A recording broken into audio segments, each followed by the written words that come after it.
بس آپ نے بات کی ہے. ایک تو یہ ہے کہ کل جو واقعہ ہوا ہے, ہم پارلیمنٹ پارٹی میں آج پوری ڈسکشن ہوئی اور ہم پارلیمنٹ کی کمیٹی نے اس کی بھرپور مذمت کی ہے. ہم اس کی مذمت کرتے ہیں. عمران خان کی بہنیں ہیں اور پھر وہ ایک ملاقات کے لیے جاتے ہیں, اور ملاقات تو رولز میں ہے, قانون میں ہے. اگر رولز اور قانون میں نہیں ہے تو پھر آپ کی مرضی ہے. لیکن آپ نے بتا دیا کہ یہاں حکومت نہیں ہے, فاشسٹ حکومت ہے, اور وہ حکومت ہے کہ نہ بنیادی انسانی حقوق پہ بلیو کرتے ہیں, نہ قانون پہ بلیو کرتے ہیں, نہ آئین کو مانتے ہیں, صرف اور صرف زور کا حکومت چل رہا ہے. تو ہم اس رویے کی مذمت کرتے ہیں. دوسری بات یہ ہے کہ کل ہم نے فیصلہ کیا ہے, اور جب آج پورا ڈسکشن بھی ہوا پارلیمانی کمیٹی میں, کہ ہم انشاءاللہ 20 اور 21 کو ایک قومی کانفرنس بلا رہے ہیں, جس میں ہم آپ میڈیا سمیت تمام جتنی بھی اسٹیک ہولڈرز ہیں, وہ پولیٹیکل پارٹیز اپوزیشن میں, یا وہ جتنی بھی بار ایسوسیشنز ہیں یا سول سوسائٹی ہے, سب کو ہم بلائیں گے. اور اس میں ہم نے ایک قومی ایجنڈا دینا ہے, کیونکہ یہ ملک تب آگے بڑھے گا جہاں یہاں سی معنوں میں ٹرو اسپرٹ میں ڈیموکریسی ہوگی, جمہوریت ہی واحد راستہ ہے. اور اس سارے پروسیس میں جو چیز کمپرومائز ہوئی وہ بنیادی طور پر عوام سے اس کا ووٹ کا حق چھینا گیا. جب آپ کے پاس وہ رائٹ نہیں ہے, عوام کے پاس وہ رائٹ نہیں ہے کہ وہ اپنی لیڈرشپ منتخب کرے, اپنا ایم پی اے MNA کے لیے ووٹ ڈالے, تو اس کا مطلب یہ ہے کہ جمہوریت ختم ہو گئی. ہم تمام جمہوریت پسند لوگوں سے اپیل کرتے ہیں کہ آئیں اس جدوجہد میں ہمارے ساتھ دیں.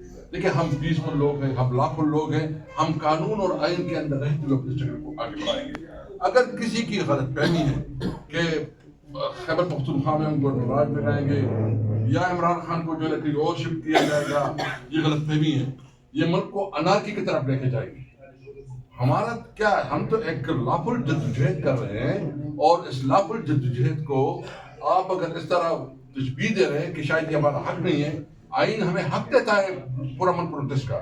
اس لیے ہم مطالبہ کرتے ہیں, نمبر 1, عمران خان کو انصاف دیا جائے, میرٹ پہ اس کی کیسز سنے جائے, اور انصاف کے مطابق اس کی کیسز جو ہے نا اس کے فیصلے ہو, اس کے اوپر حکومت کا عمل دخل اثر رسوخ ختم کیا جائے. دوسرا یہ ہے کہ عمران خان کی جو 2 دن ہیں, جو پولیٹیکل لوگوں سے ملاقاتیں ہیں اور جو اپنی فیملی سے ملاقاتیں ہیں, وہ ملاقاتیں کھولی جائیں. اور جو کل واقعہ ہوا ہے, جو بھی اس کے ذمہ دار ہے, اس کے خلاف قانون کے مطابق ایکشن ہونا چاہیے. کہ جو اسٹنڈ میں ان کے اوپر پانی پھینکا گیا, جو ہمارا MNAs کی ساتھ جو بے توقیر ہوئی, پارلیمانی پارٹی کا جو شاید خٹک ہے, اس کا پاؤنڈ فریکچر ہو گیا. تو یہ کیا یہ ملک ہے, کیا یہ ملک, اور جس طرح انہوں نے ہماری پارلیمنٹین بے توقیری کی ہے, ہم مذمت کرتے ہیں. اور انشاءاللہ تعالی ہم فارم ہیں. اگر کسی کی غلط فہمی ہے کہ کوئی ڈر جائے گا, کوئی خوف کھائے گا, نہ ڈر ہوگا نہ خوف ہوگا. اور ان کی بتایا گیا کہ اس کی بہنیں بھی زخمی ہوئی ہیں. ہم اس تمام عملی جو کارروائی اس کی مذمت کرتا ہوں, اور میں اس پہ مطالبہ کرتا ہوں کہ اس پہ جوڈیشل انکوائری ہو, اور جو آفیسر اس پہ رسپانسبل ہے اس کو سزا ملنی چاہیے. ہمارے اکابرین نے بات کر لی. آج 10 دسمبر ہے, ہیومن رائٹس کا دن ہے. 10 دسمبر جب رات 12 بجے یہ دن شروع ہوا تو اڈیالہ جیل کے باہر رات ٹھٹھر کی سردی میں دسمبر کے اس مہینے میں 3 بڑے واقعات ہوئے جو میں آپ کے سامنے پیش کرنا چاہتا ہوں. سب سے بڑا واقعہ آپ نے دیکھا, عمران خان صاحب اور ان کی فیملی ہماری ریڈ لائن ہے. ان خواتین کے ساتھ جس طرح حملہ کیا گیا, واٹر کینن, پانی اور اس کے اندر ایک زہریلی گیس چھوڑ کر جس طرح سے ان کو ان کے کارکنوں کو وہاں سے طاقت کے زور پر لاٹھی چارج کر کے ہٹایا گیا اور گھسیٹا گیا, اور اس کے نتیجے میں ہمارے پارلیمانی لیڈر شاہد خٹک صاحب کی ٹانگ کا فریکچر ہوا, ان کی ٹانگ ٹوٹ گئی. 2 بڑے واقعات اس وقت ہوئے جب 10 دسمبر اس ملک میں انسانی حقوق پوری دنیا میں منایا جا رہا ہے. اس کے ساتھ ساتھ ہم ممبران قومی اسمبلی موجود تھے. تیسرا بڑا یہ واقعہ ہوا جو خود میرے ساتھ ہوا. میرے ساتھ میرے ساتھی ایم این اے کھڑے ہوئے خرم ورک صاحب, ہمارے ایم این اے چنگیز خان کاکڑ صاحب اور اسامہ میلا صاحب. ہم چاروں ممبران قومی اسمبلی وہاں گاڑی کے اندر موجود تھے تو پولیس کی بھاری نفری ہم پر حملہ آور ہوئی, جنہوں نے سریے پکڑے ہوئے تھے, ڈنڈے پکڑے ہوئے تھے اور ہماری گاڑی پر اور ہم پر حملہ کر دیا, جس سے ہماری گاڑی کو شدید نقصان پہنچا. اور اس کے بعد پھر جو تھانہ چکری کا ناکہ تھا اس پر ہمارے پنجاب اسمبلی کے 3 ممبران صوبائی اسمبلی کو گرفتار کیا.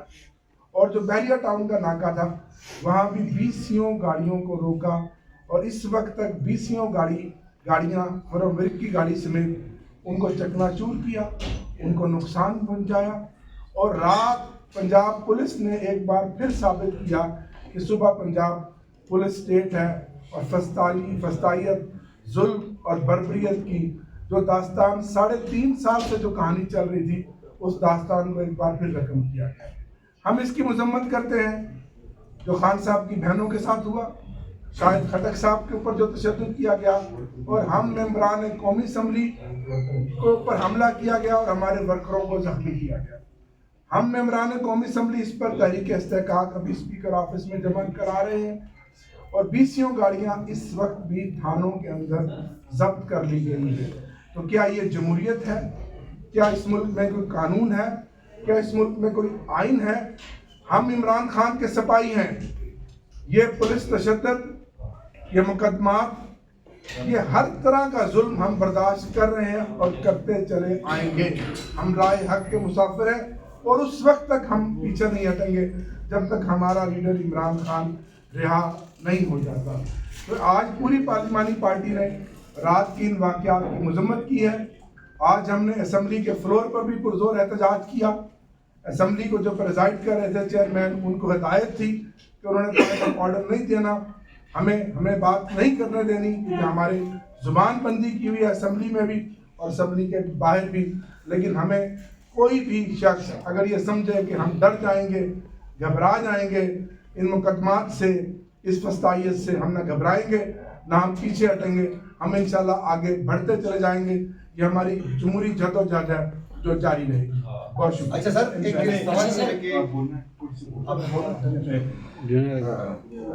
اللہ الرحمن الرحیم. سب سے پہلے تو کل والے واقعے کی ہم مذمت کرتے ہیں اور کل ملاقات کا دن تھا اور یہ جواز بنایا جاتا ہے کہ خان صاحب کے نے ٹویٹ کی وجہ سے اس کی ملاقات بند کی گئی. تو میں اس کو بتانا چاہتا ہوں کہ ایک شخص کی حکومت جو آپ نے گرائی, اور یہ میں نہیں کہہ رہا ہوں, مولانا فضل الرحمان صاحب سے پوچھے, لاہور صاحب بتا رہا ہے کہ اسٹیبلشمنٹ نے ہم سے رابطہ کیا تھا اور اس کی حکومت گرائی, پھر ہم سے نشان چھینا گیا, پھر ہماری حکومت ہم سے چھین گئی, ہماری ریزلٹ سیٹیں ہم سے چھین گئی.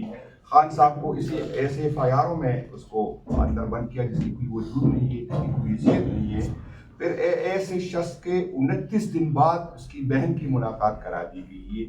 تو اگر ٹویٹ پہ کسی کو تکلیف ہے تو اگر غلط ہے تو غلط ہے, لیکن آپ کو یہ احساس ہے جو آپ لوگ ہمارے ساتھ کر رہے ہیں, جو شخص کے ساتھ آپ کر رہے ہیں, جس کی حکومت آپ نے گرائی, جس پہ آپ نے اتنی سینکڑوں FIRیں کری, جس کے ہر MNS پہ آپ نے FIRیں کری, اس کی جو ہے سیاسی سپیس نہیں دے رہے. اور پھر جب اس کو ٹویٹ پہ جو ہے آپ کا اتنا ریئیکشن آتا ہے اور اس پہ ایک لمبی 1.5 گھنٹے کی پریس کانفرنس ہوتی ہے, میں صرف یہی کہنا چاہتا ہوں کہ DGS صاحب, اگر آپ کی اس پریس کانفرنس سے ادارے کا فائدہ ہوا ہے تو بے شک دوسری دفعہ کرے, تیسری دفعہ کرے. اگر آپ کی اپنا کوئی ذاتی فائدہ ہوا ہے, آپ کی عزت بڑھی ہے تو بالکل کرے. اگر عوام اور ادارے کے درمیان فاصلے کم ہوئے تو ہمیں کوئی مسئلہ نہیں ہے, ایک دفعہ پھر کرے.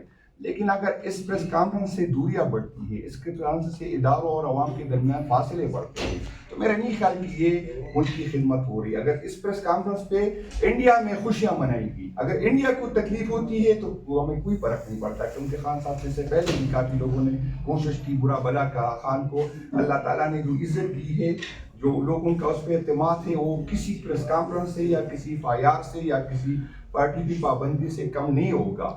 لیکن اس طرح کی رویوں سے, اس طرح کی باتوں سے اداروں اور عوام کے درمیان فاصلے بڑھ رہے ہیں.